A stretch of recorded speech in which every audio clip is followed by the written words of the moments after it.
يا جماعه احنا واصل بينا الحال ان احنا نتعاير ان احنا ما وصلناش نهائي كاس العالم للانديه. طب انت عارف انت بتعايرني بايه؟ انت بتعايرني ان انا خسرت بطوله انت عمرك ما حلمت تخشها، اللي هو انت عمال تتمرمط من المصري شويه ومن زد شويه، انت عمال تتمرمط في الدوري.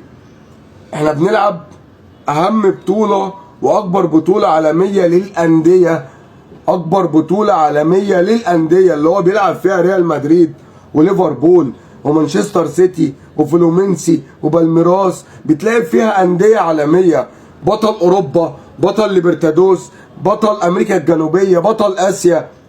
احنا بنلعب فيها عشان احنا بطل افريقيا، اللي هو انت بقالك 22 سنه ما خدتش بطوله افريقيا اصلا. انت بقالك 22 سنه بتحلم تشارك بس في بطوله العالم للانديه، تشارك مش تاخد مش تاخد ميداليه، مش تاخد ميداليه برونزيه او تلعب على الثالث والرابع، لا انت بتحلم ان انت تشارك فيها.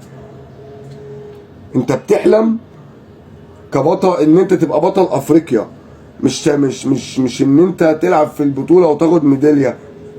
احنا لسه في البطوله، احنا ما خسرناش من فريق ضعيف، ما خسرناش مثلا من فريق سعودي، ما خسرناش من فريق المصري، ما خسرناش من زد، ما خسرناش من المحله.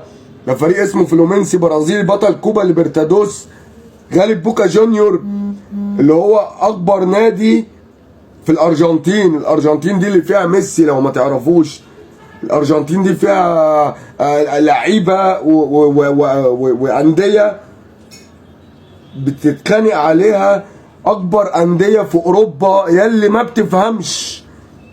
يعني فريق فلومينسي البرازيلي ده الموسم اللي جاي مثلا ممكن تلاقي منه لعيبه في ليفربول بتتفرج عليها وبتلعب بيها بلاي ستيشن، هتلاقي في لعيبه في مانشستر سيتي بتلعب بيها بلاي ستيشن، احنا لعبناهم.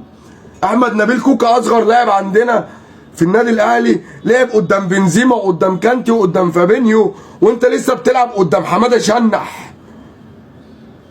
يا سعودي يا اللي بتتريق، انت بتتمرمط من ضمك وبتتمرمط من الرائد.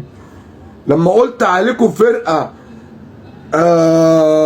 ملطشه، انا ما غلطتش، انت فرقه ملطشه. الفرق السعوديه انت ما تحلمش ان انت تلعب فلومنسي، انت كنت بتحلم ان انت تلعب فلومنسي وجالك العو كلك.